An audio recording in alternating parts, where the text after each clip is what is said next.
Prime funny. But the funny thing is, if you play college football 25 or 26, they got an option in there. The length of your football pants. You can go low or regular. And I thought that was odd, because I don't remember the days that all of a sudden we were shortening the pants for the football players. And for me, you know, I know a lot of people probably saw Prime say that and was like, wait a minute. You was one of those flashiest dudes in the world. No, if you heard what he said, he's talking about cats is literally out here with the thigh pants, the coochie shorts, the coochie cutters, the Daisy Dukes, the football version of that shit.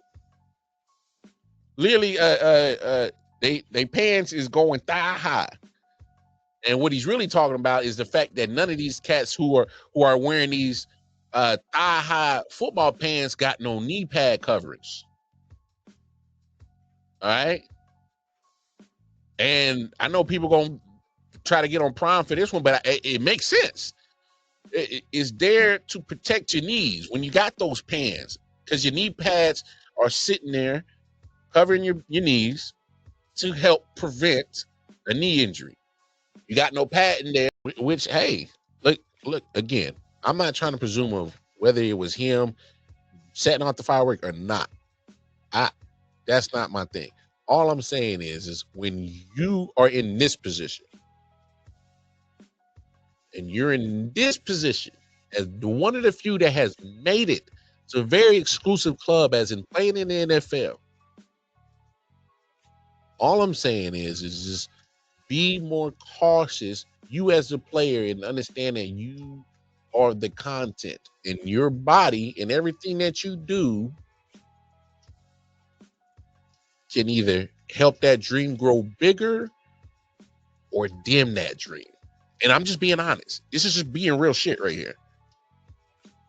When your body is your tool, and anything that you do can either dim that situation or make it grow, I would tend to stay away from things that can dim it. And fireworks would be one of those. And now that you got an eye injury, got to get surgery, do we know what's the probability of a successful surgery with no issues? Just the probability. All right. I know the probability may be favorable, but it's not absolute. Favorable is not absolute. All right. So now we're just talking real shit now. All right. You are not completely eliminating that whatever percentage of no complications and unsuccessful surgery is not eliminated. All right. All I'm saying is, players, look, JPP managed to have still be effective with his injury. He managed.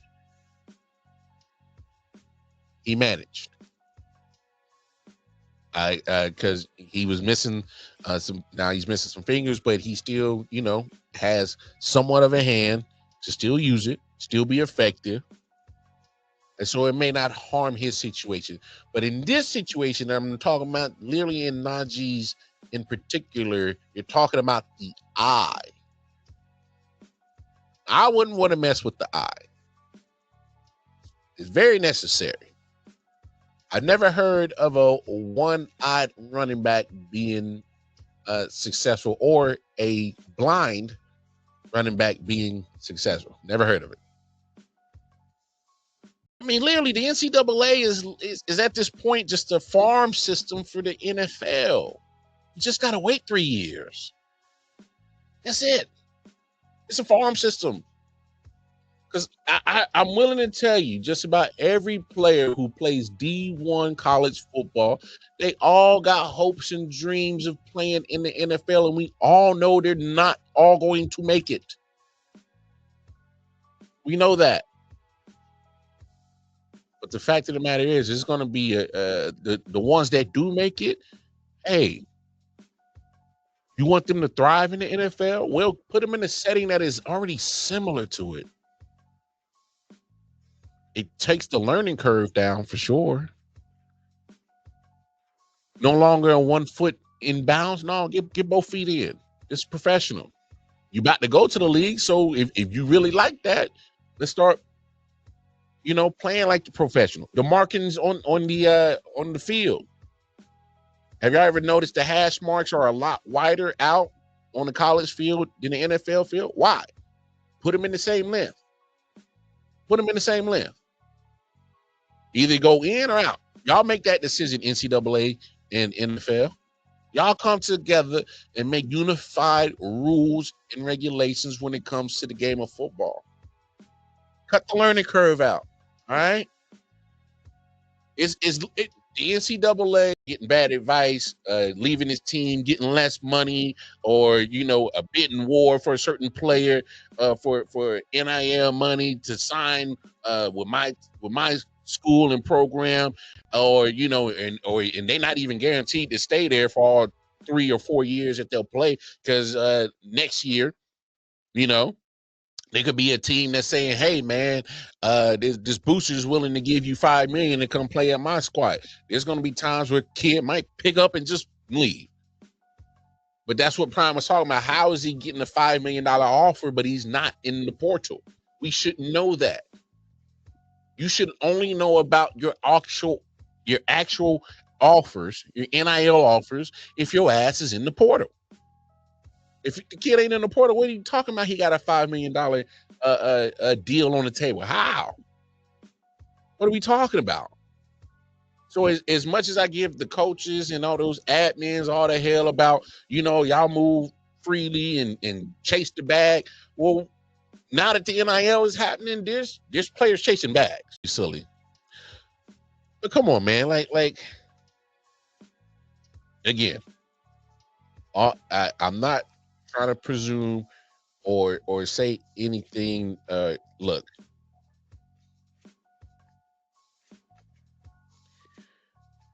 they're saying one person was hospitalized after he lost fingers, and now he got to get eye surgery because he got a little eye injury. All I'm saying is like, come on, like let's be smart about it.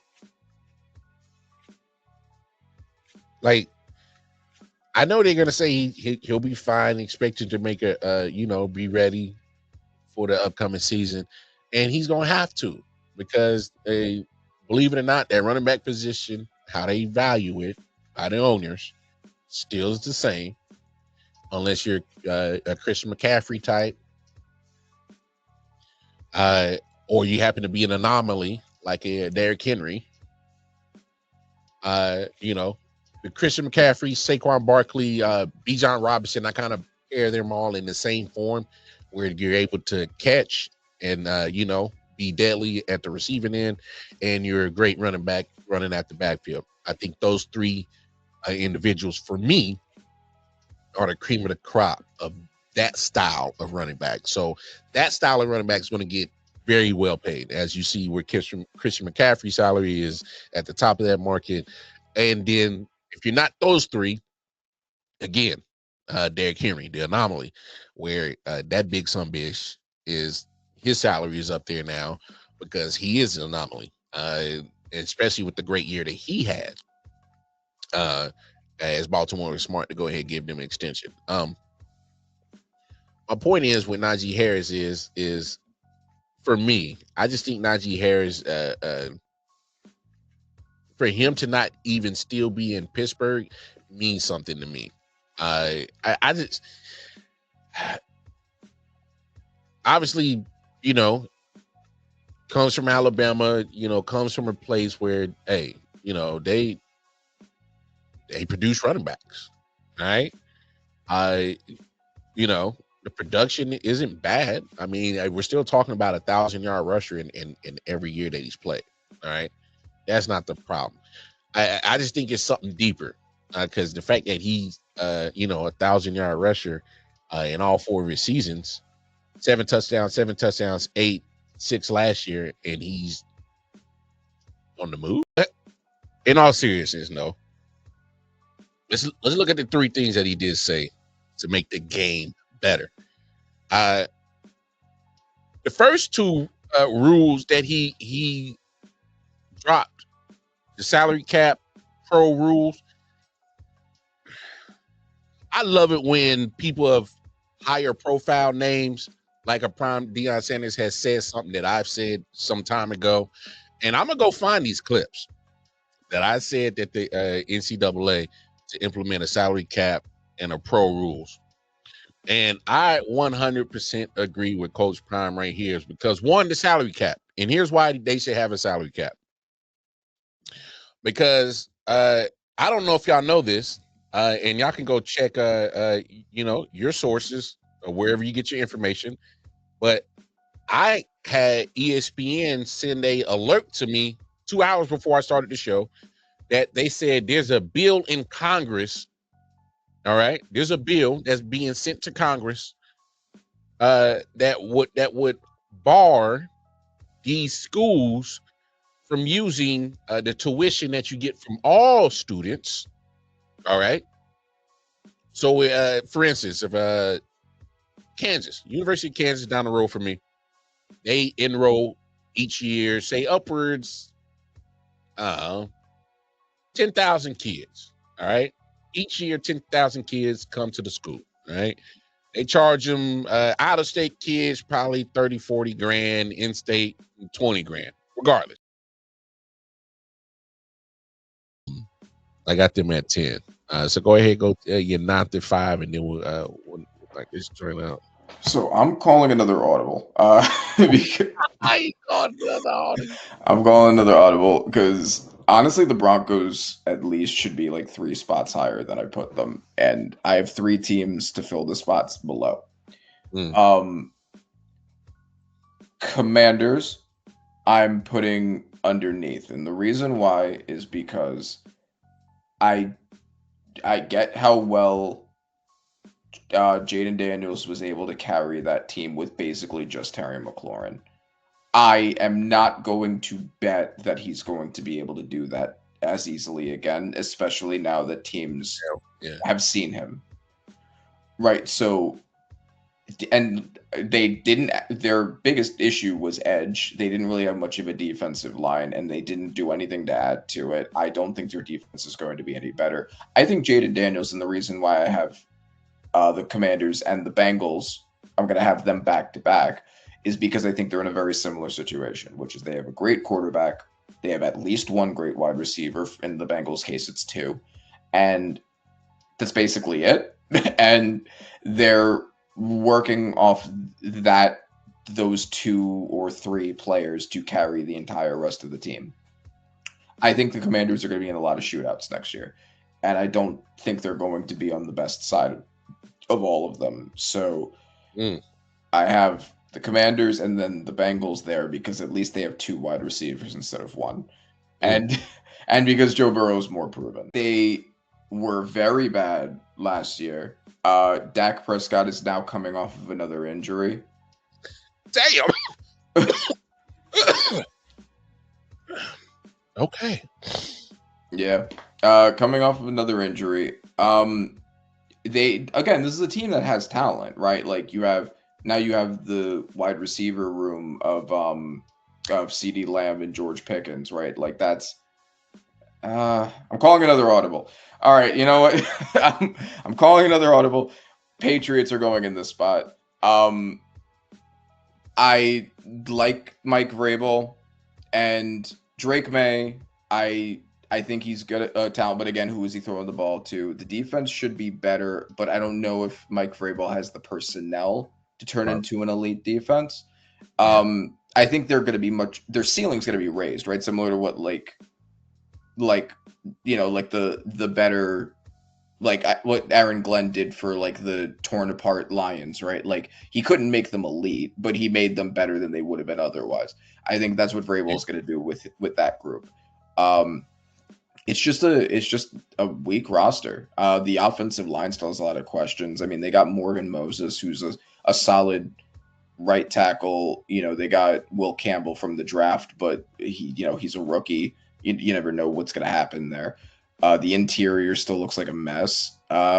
Yeah, I mean, so I think that okay, yeah, I'm comfortable putting the Patriots there. I think that they will show signs of going in the right direction, but I Mhm. don't think they're anywhere near being there yet, just because they don't have the personnel yet. Okay. Now you say you feel comfortable putting the Cowboys at 25? Yes, I do. Dak Prescott coming off of an injury. I don't think he's always been very inconsistent.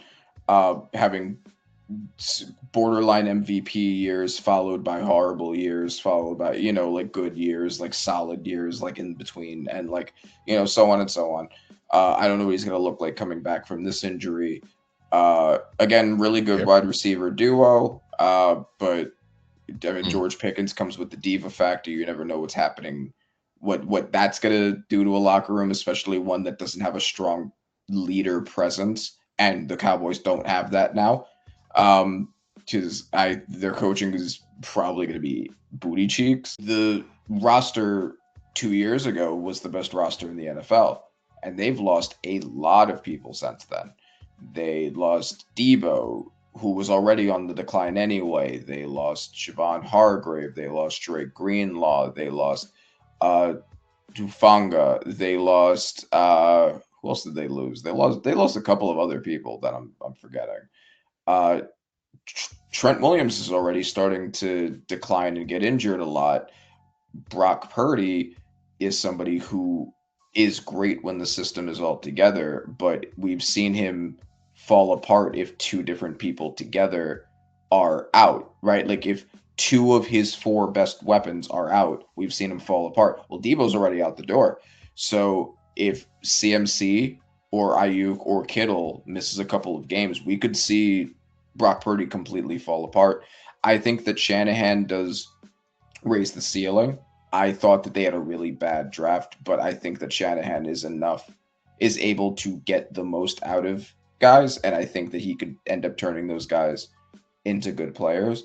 But a lot of question marks now with the best team in the NFL, essentially the best roster on paper, being diced up as much as they've been diced up. So that's why I have them here in this area. Maintain that same status for him. It's a question mark for me. But I think he's going to be great, but it's a question mark. Mm. Three.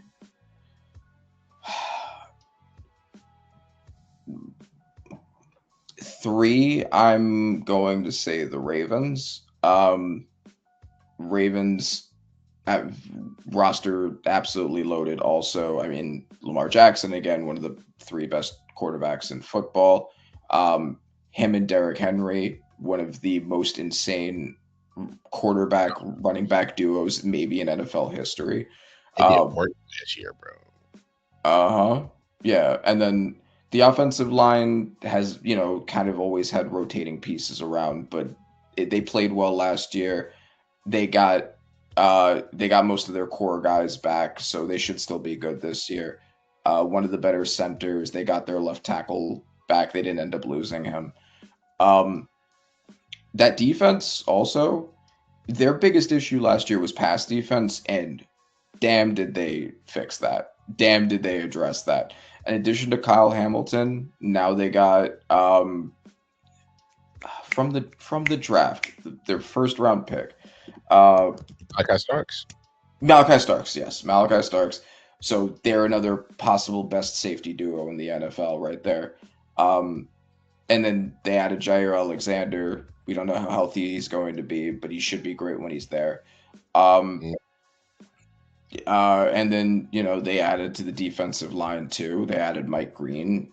I think this team should be great. And then the final two, of course, are the two that were in the Super Bowl. Just on paper, because that's, I guess, more or less what I'm always looking at. They should be a great team. It's just, are they going to choke? And choking is a hard thing to predict. Yeah. Um, All right, next five. Okay, so yeah, all right, so I'll do my five and then you can do your five. So Go ahead.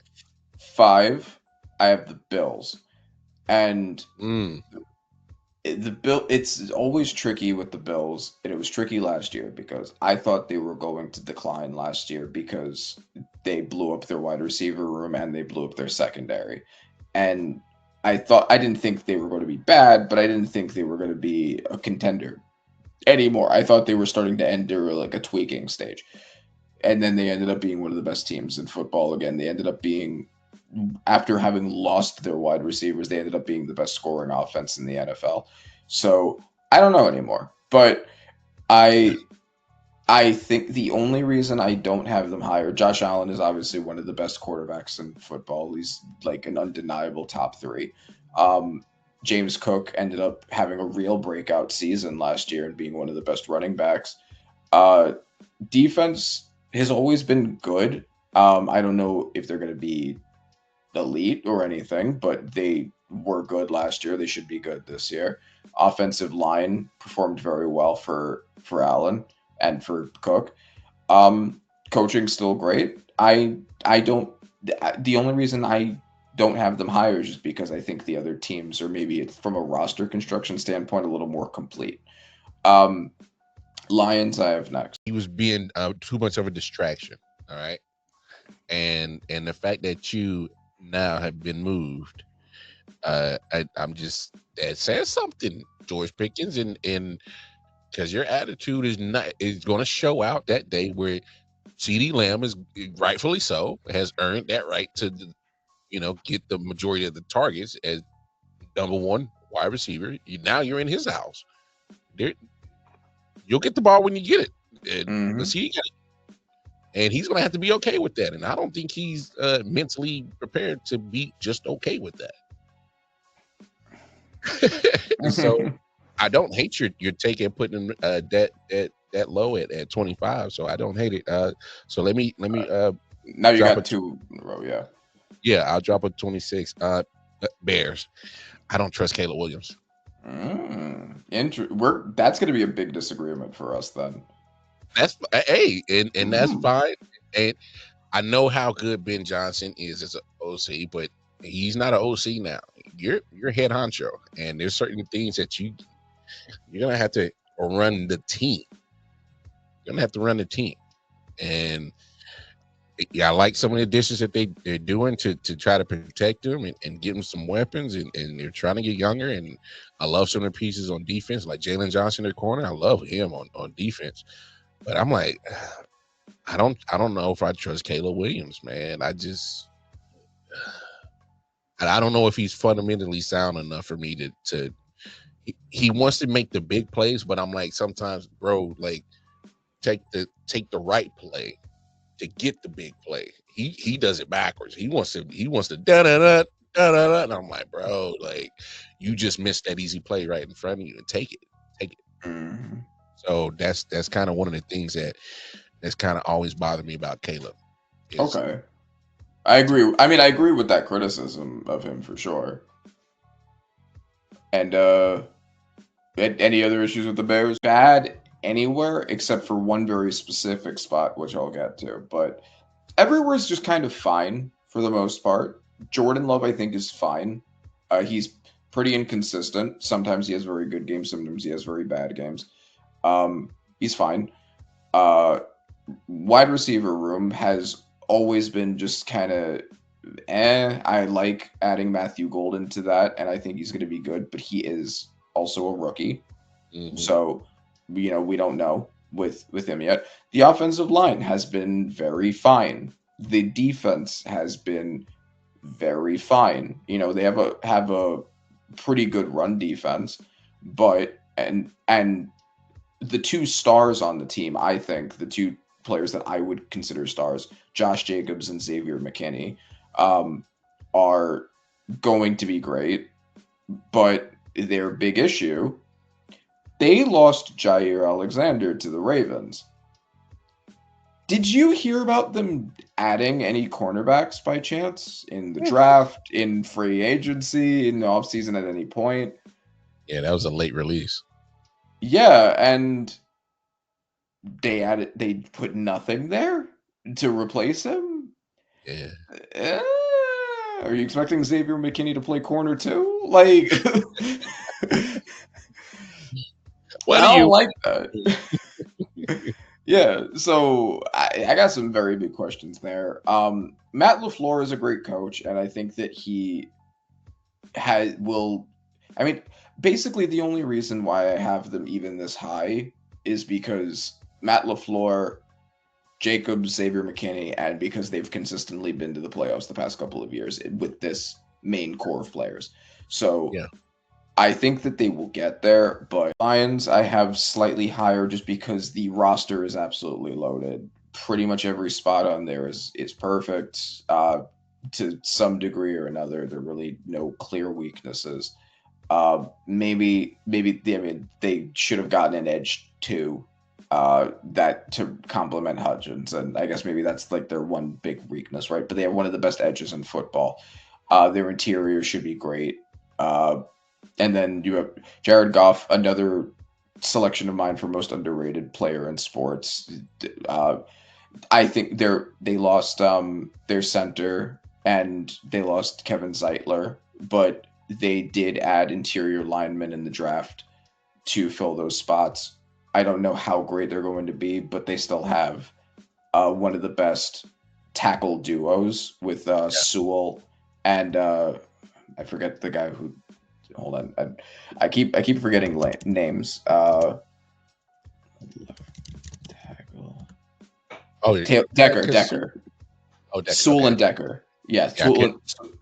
and Sewell and Decker. Who so the offensive line should at least still be good. And then of course you have Jameer Gibbs and David Montgomery, the best running back duo in football. You have Amount and Ross St. Brown and Jameson Williams, a great wide receiver duo, one of the best wide receivers and one of the best wide receiver twos.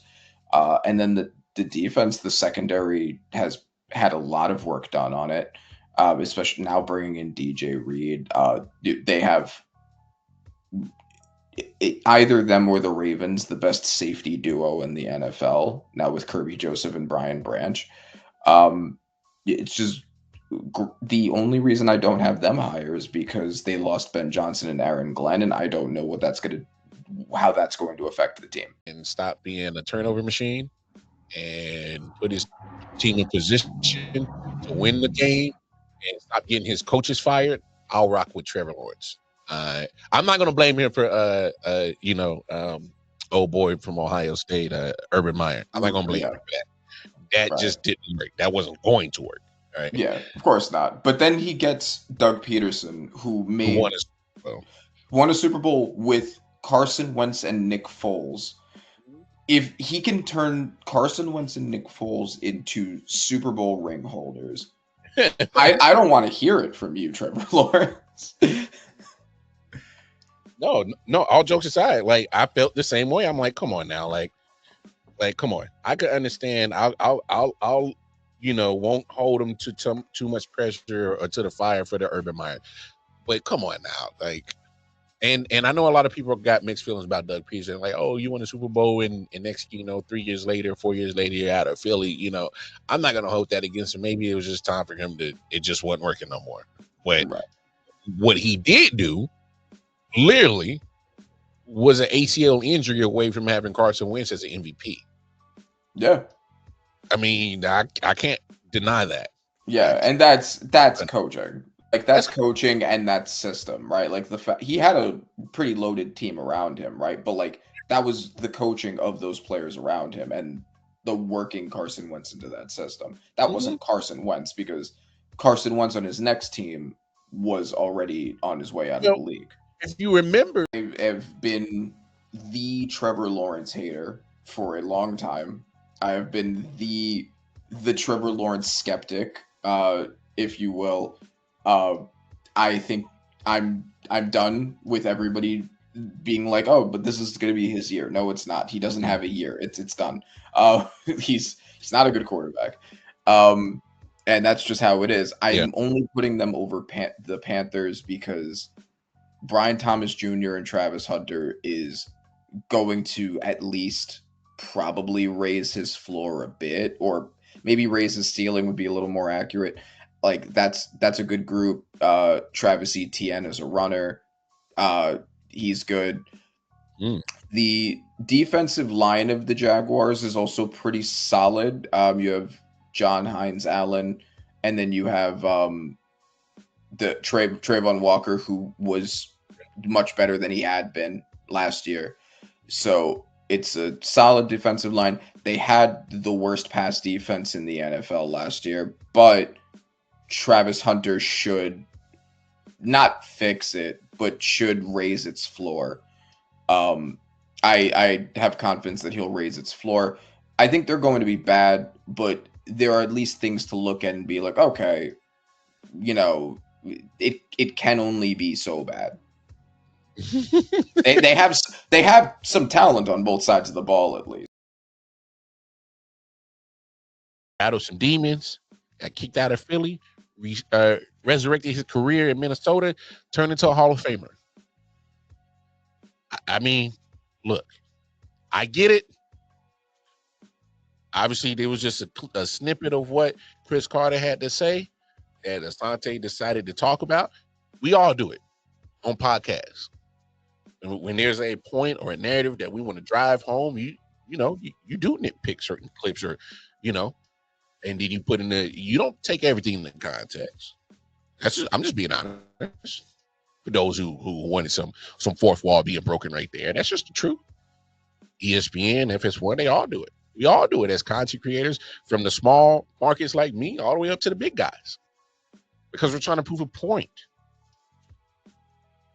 All right, we're trying to drive something home. And my point is right here is that Chris Carter did a lot of work, did a lot of damage in the NFL that wasn't meant for you to do it. College football making it to the NFL. So we'll have that debate later on, but I want to start right here. All right. Because I think of, sports psychology, a little known fact, guys. Obviously, I'm a man of many talents, you know, literally, I got many talents. I'm not a master at none of them, but I got a lot of talents. All right. Well, I mastered one, and that's for another conversation for another day, and not this platform. But my point is I've been very fascinated with psychology. Went to school, took some classes in high school, took a couple in college. I should have stuck with psychology, because one of my favorite things to do is people watching and just being curious of the human thought process, what I think people thinking, what made them do what they did. Psych. I love it. It's fascinating, realm of reality for me. Just trying to understand people's thought process, behaviors, things like that. Why people do what they do, and all of that in the brain. I'm a big psych guy. I like it.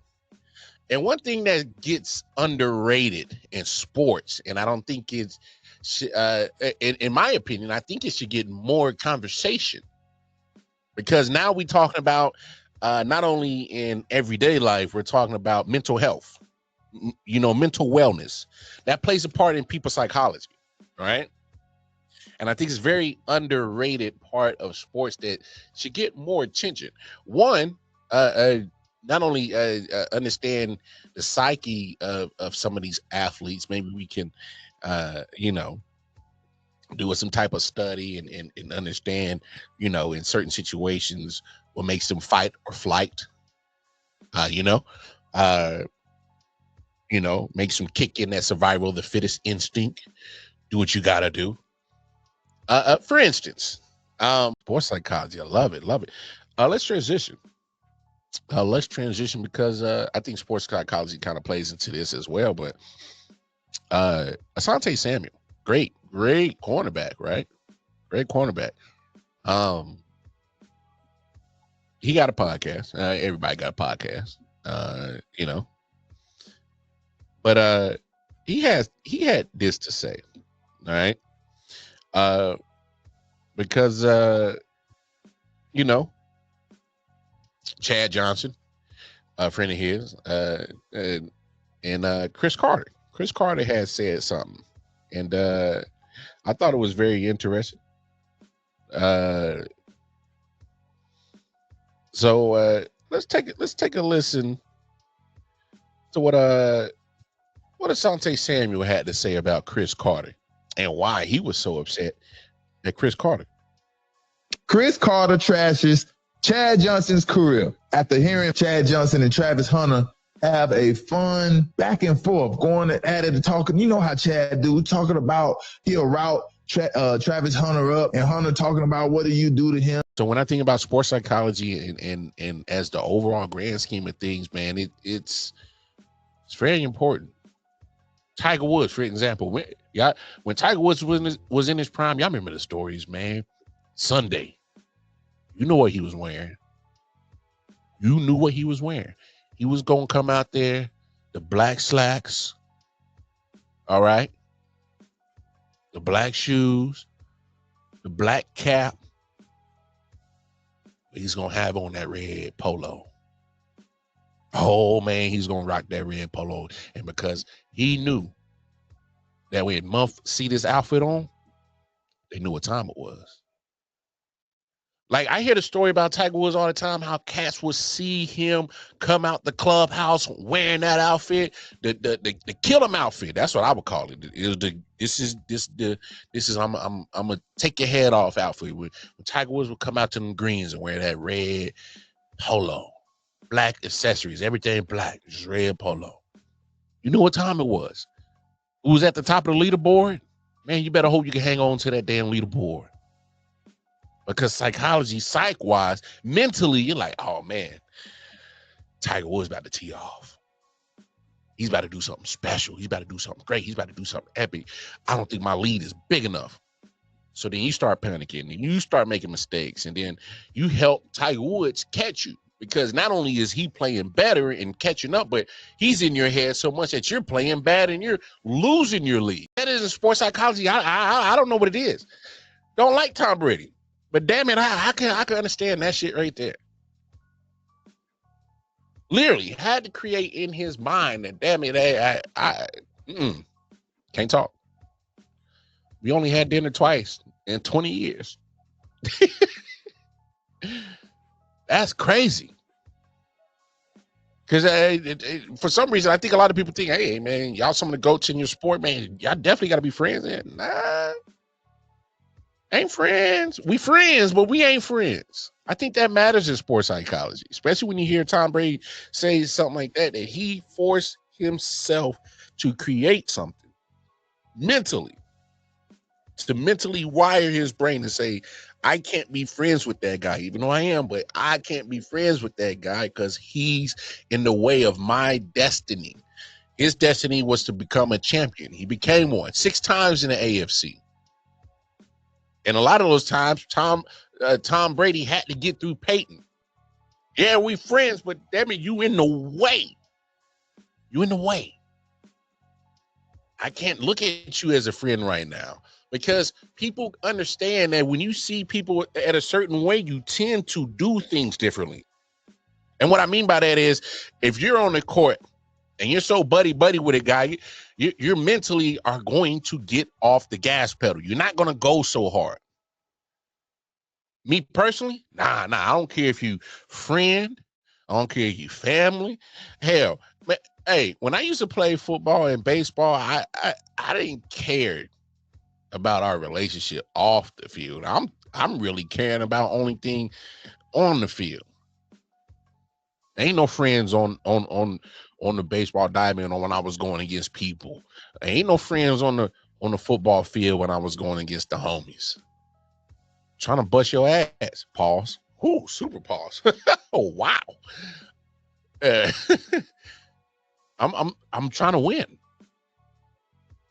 and I know a lot of people they you know kind of get confused and you know, shout out to my man Booker T. He says this all the time, man. When it comes to championships, ain't no friendships. Ain't no friendships. When it comes to checks and championships, ain't no friendships. And sounds so simple, but it to me it's resounding. It's literally just saying, hey man, if you have a goal, especially in a sport that you want to become a champion, you ain't got no time to be buddy and kiki and kai and chopping it up and having no. It's so in the three most important categories for a wide receiver in touchdowns, Chris Carter's top 4. He's top 15, top 4 in touchdowns, top 15 in receiving yards, top 6 in receptions. Now, I want to also put into context Chris Carter's career, 1987 to 2002. All right. Chris Carter played in a lot of that real bump and run. All right. If we're going to have this conversation, Asante Samuel saying, "Oh, Chris Carter wasn't this, he wasn't that. He was only having 13 yards per reception." All right. Well, let's put in the context of the type of defense that he was playing between 1987 and 2002. He was playing that real football. When DBs used to beat you up. Used to beat you up down the whole sideline and not a flag in sight. Chris Carter did a lot of this damage in against the defenses where they were able to literally get away with everything. My point is put Chris Carter in this football right now. Say he was born 25 years back, all right? And he's playing in this football where the rules are so lopsided, where the emphasis is to get points. The emphasis is to throw the ball in there, get as much scoring, as much yards, and literally the NFL wants every offense to look like the Cincinnati Bengals.